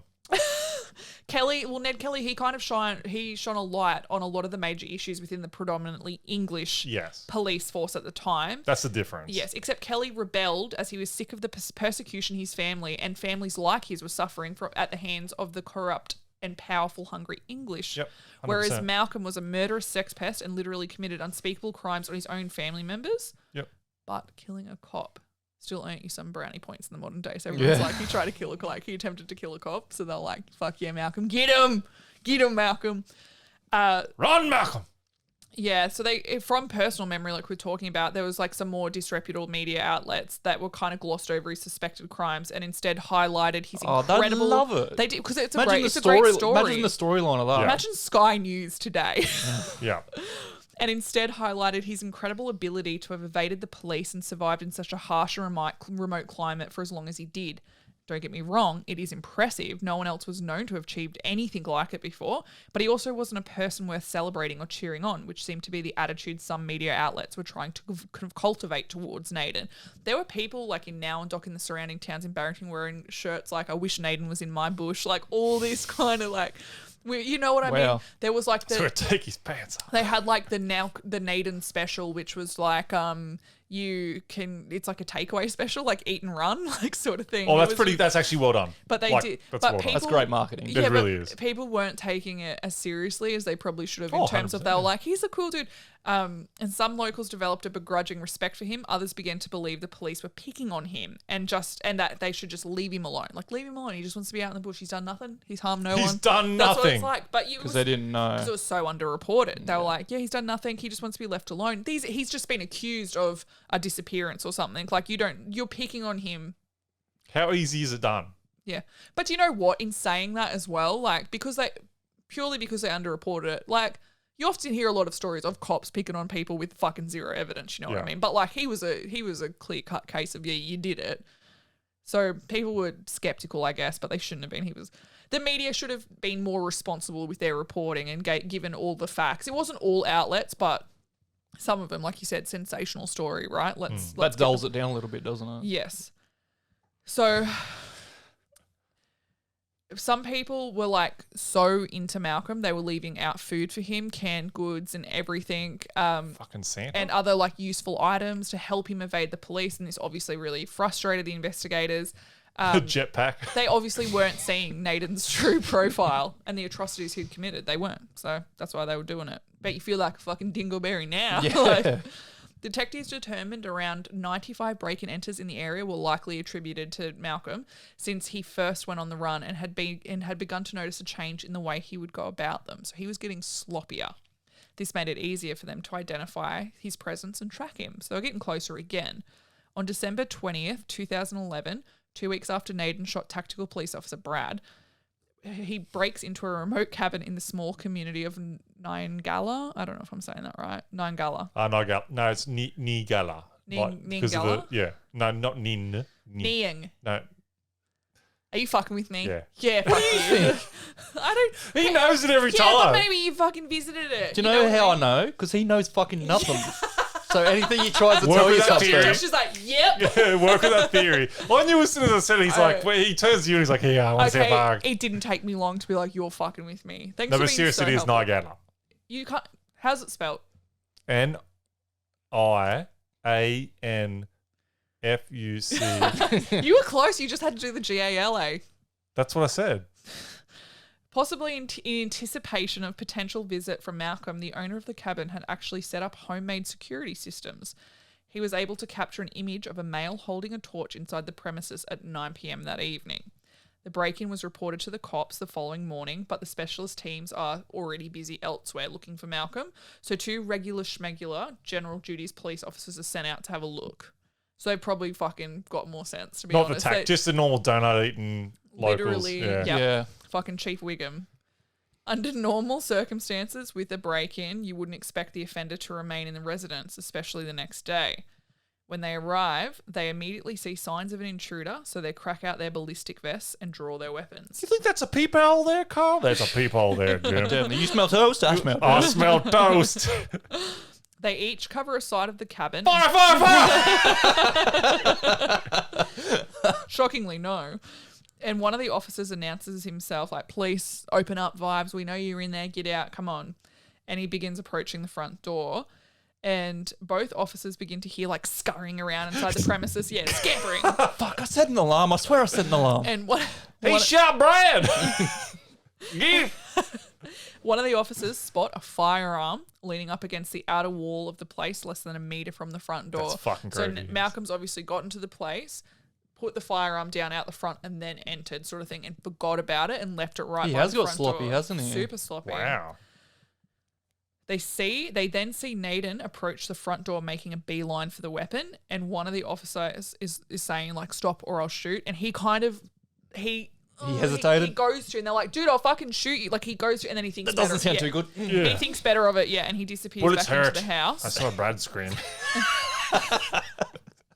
And they hear him scurrying about wildly again in the house. And they're kind of really worried that maybe he has another weapon in there. Yeah. So they start approaching, like, they're taking it slowly. They're getting to the front. They're like, come on. So one of them covers the other while he goes and he secures the gun. I can see when they're quickly veggie biting his toast. Trying to get upstairs. And he's running off like, So they're there and they get the gun and they go to signal that they need backup. So they go to radio for backup, and when they're doing this, he sneaks out the back door. Oh, and you're runs kidding. Oh, no, I'm not doing this anymore. You're kidding. No, that's what happened. So while they were busy kind of going slow, he just fucking jumped out the back window and was gone.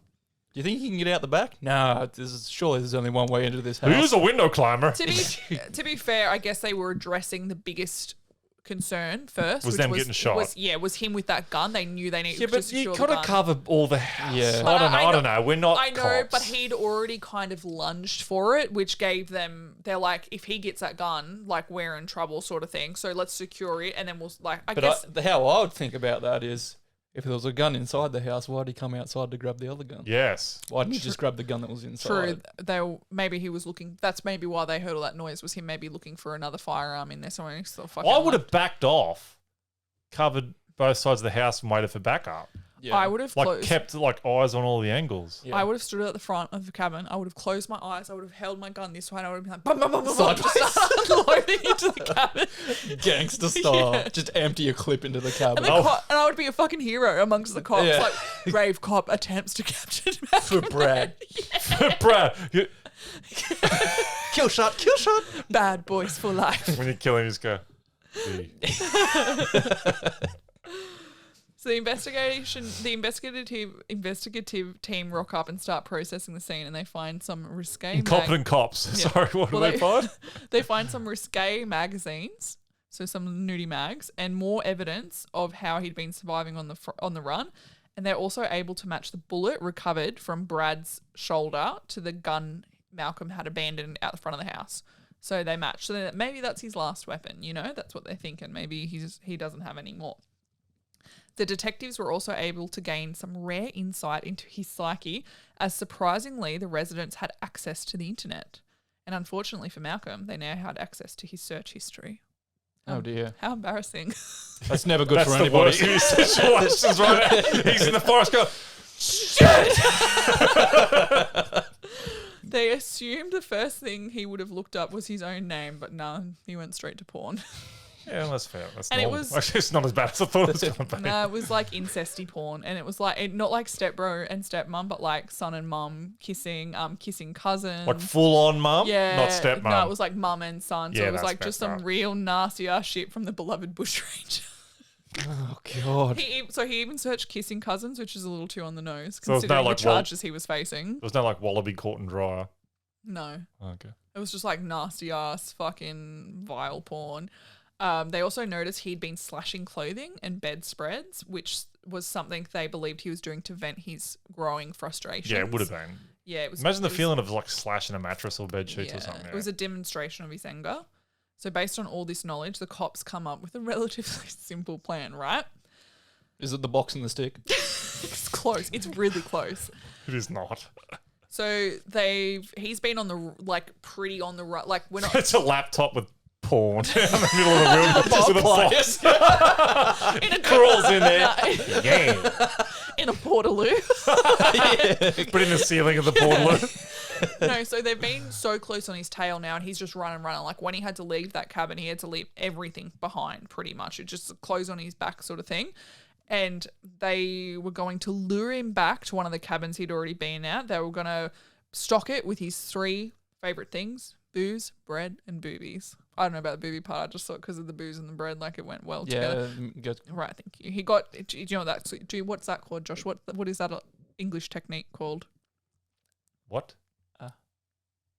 When you start listing words that start with the same letter or sound. Oh, you've taught me this. We haven't you? have I totally wasn't listening though. Can you say it, Jord? alliteration. Alliteration. I bet you. And it doesn't take long for their plan to set in motion. A hidden trail camera captures images of Naden heading towards an isolated farm. It's like the old cartoons where they smell a pie cooking on the window and they're like, fly over with the smell. It's got Like, this, yeah. Walks through the door and it's all dark. And he's like Brad in a rocking chair. Welcome back. we got some shit we need to clear up. We got some unfinished business. You know what they say, shoulder for a shoulder. Drops him Shoots him in the head. between the eyes. Shit, I missed! My shoulder's still not Oh good. my god, man. Yeah, I'm sure I used my shoulder. So he starts walking back to a farmhouse known as Ken's Hut in Moppy Valley. So they're like, he's going to that fucking place. So the tactical unit immediately readies itself for a showdown with Malcolm. Yep. They start rubbing their nipples on each other. Get them grease. Anyone got the dance ball? We got the disco ball here, right? I left it there. Hello, retreat. They shoot him. That night, the officers meet up 3 kilometres from the residence and enter the property on foot, making their way to the building. And apparently it was very difficult because there was cattle in the paddock. You want to scare them, though. And there was cows and they're like, moo, and they're like, what? And The fuck is I that? think these guys are like maybe Sydney boys or something. I don't know. And they're like, what is a mama cow over there? But Like, we is do that a know they bull? can be the scariest. Is that a bull? Is that a bull? Everybody start making cow noises. Sir, this one's backing up to me. Play the game, Jerry. We're committed. We're the tack team. So they got Going in silent, goggles it out. So as they approached the house, they could see that a fire had been lit inside and the lights were on, so they knew Malcolm was in there. And the dude in charge of the investigation, he'd already rung the person who owned the cabin and was like, yo, are you in there? Is anyone in there? Like, you know what I mean? Like, are we mistaking this for someone else? And he was like, no one should be in there. I'm not home. Like, whoever's in there shouldn't be there. So the cops like, cool, yeah, that's great. And then they ran Open fire. they ran into This all comes to the Godzilla scene where it's like eating the fish and some dude shoots early. They had another issue in the shape of a massive charging bull. And when I watch this doco, you know what Fuck docos off, this are is like? so And cool if that's they're true. like, the whole operation is about to be derailed by an unlikely source. It shows The a bull. men are, but apparently this bull was running around trying to charge them out there. And then it lost interest and they carried on with their operation. The bull's like, oh, that's right, you're incompetent. Yeah. So they moved in position and they surrounded the place. The rear perimeter team were positioned about 30 metres from the house and the tree line, and they watched as Naden emerged through a rear door. He threw a cup of water in the direction of the rear team. This is funny. Leading them. Oh, where? He was literally walking outside to empty a cup, and they were like, oh, our position must have been compromised. Move in. Like, they could not fucking hold on for a second longer. They were just chomping at the bit to get in. He's got a cup. They immediately challenged Malcolm, instructing him not to move. But Malcolm, Circling one dude just comes out and goes, righto, one-on-one. Let's go, hombre. Challenge. It's kicking dirt up. well, apparently, like I It's would, the bull. I It's would taking want, over tactic. It's been promoted to sergeant straight away. Yeah.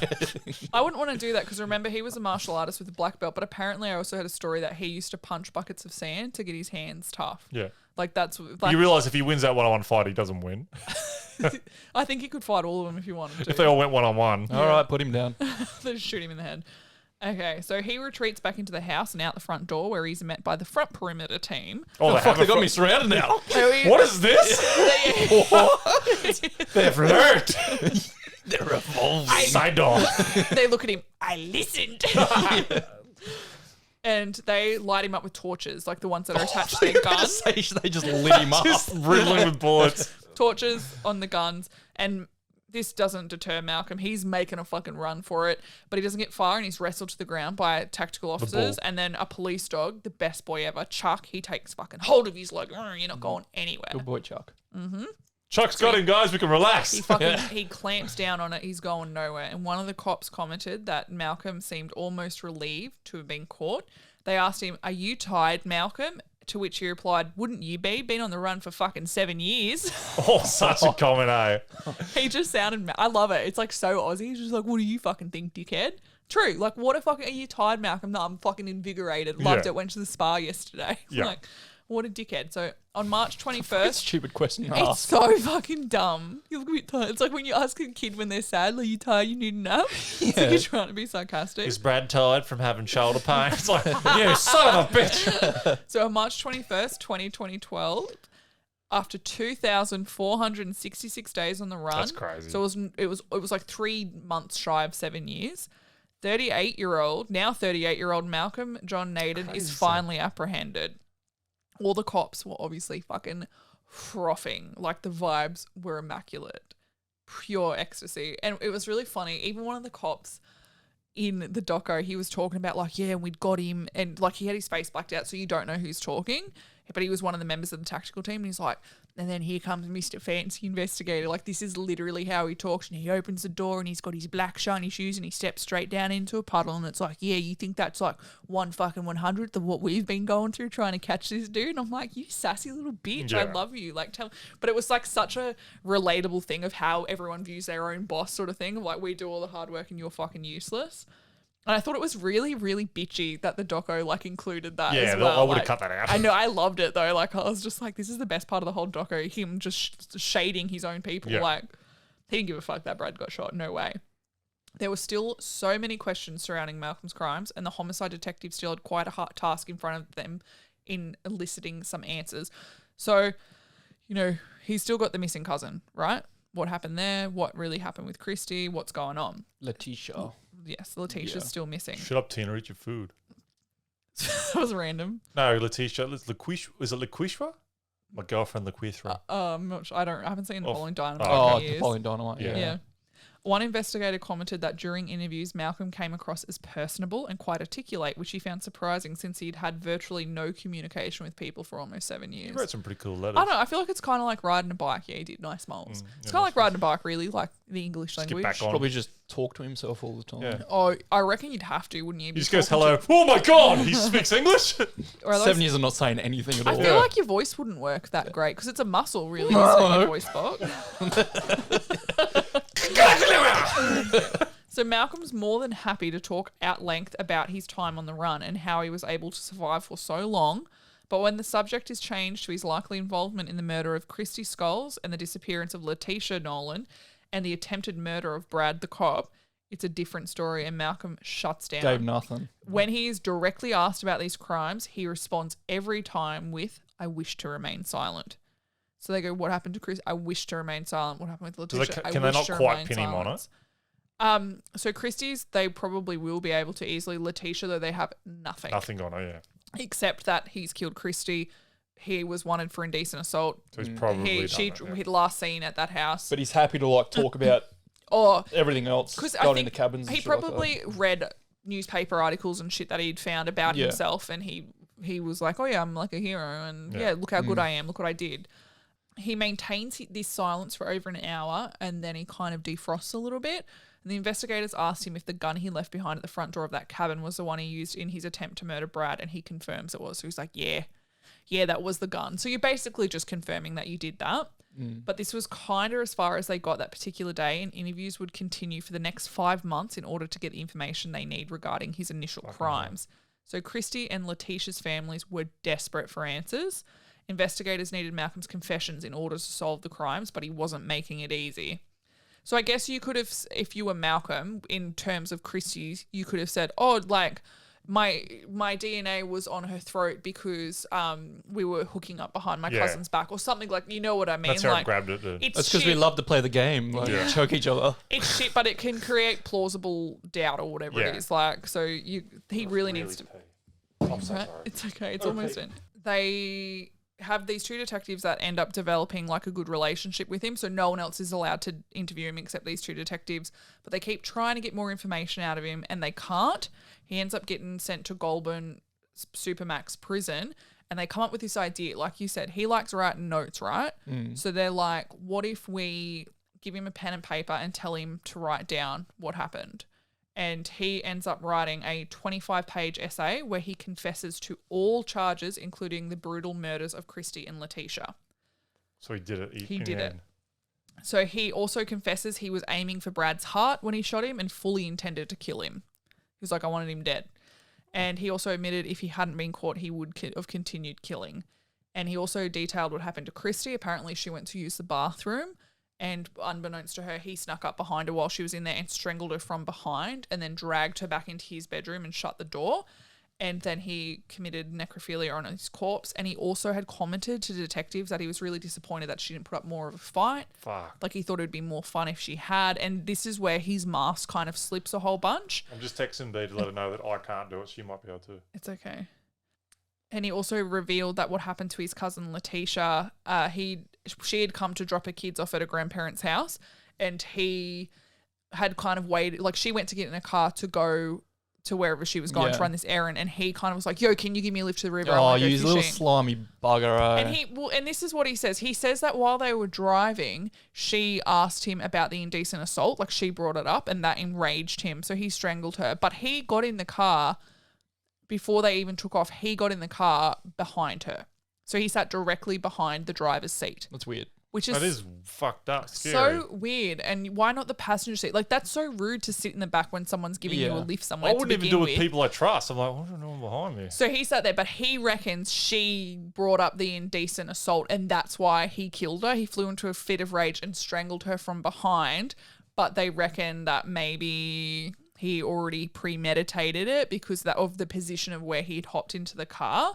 So he then disposed of her river in a her body in a remote part of the river. So he dug a hole and buried her. So they decided to take him to this spot to try and find her.